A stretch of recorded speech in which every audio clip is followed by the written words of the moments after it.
know plagiarism. Little fucking greedy rat can't help himself. So I don't know if you noticed, but in The King of Villains, I quote every Disney villain who has ever sung or been sung about. Well, Disney may never have hired me to write a villain song, but Cartoon Network certainly did. We're going to get to some of those songs very, very quickly. But before we do, I pose this question. Ladies and gentlemen, as I stand here in the King of Villains tour, a man in his 50s who wakes up every morning and does everything possible to try to look like a Disney villain. A grown-ass man who has transformed his tiny New York City apartment into Dracula's castle. Dracula's castle only had one room and it was the size of a pantry.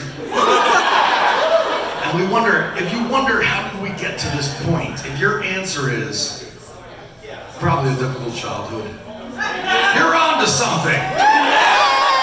We're going to get into my difficult childhood with the help of another one of my favorite villains, this fellow right here, Mr. Captain Morgan.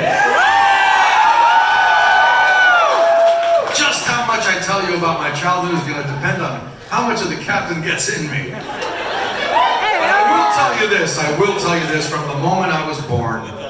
For reasons I will never understand, humans felt that they needed to throw a tremendous amount of darkness and evil at me. It was confusing for a child.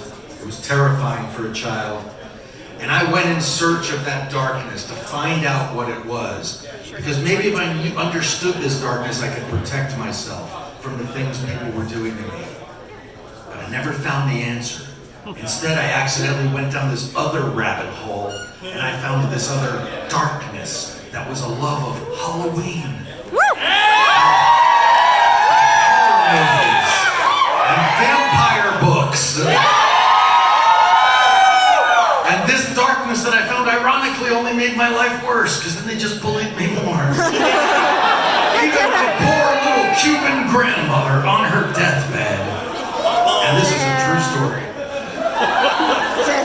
My old Cuban grandmother on her deathbed still could not accept that I was a respectful, productive, loving, polite member of society because I dressed as, her words, not mine, a fruity vampire.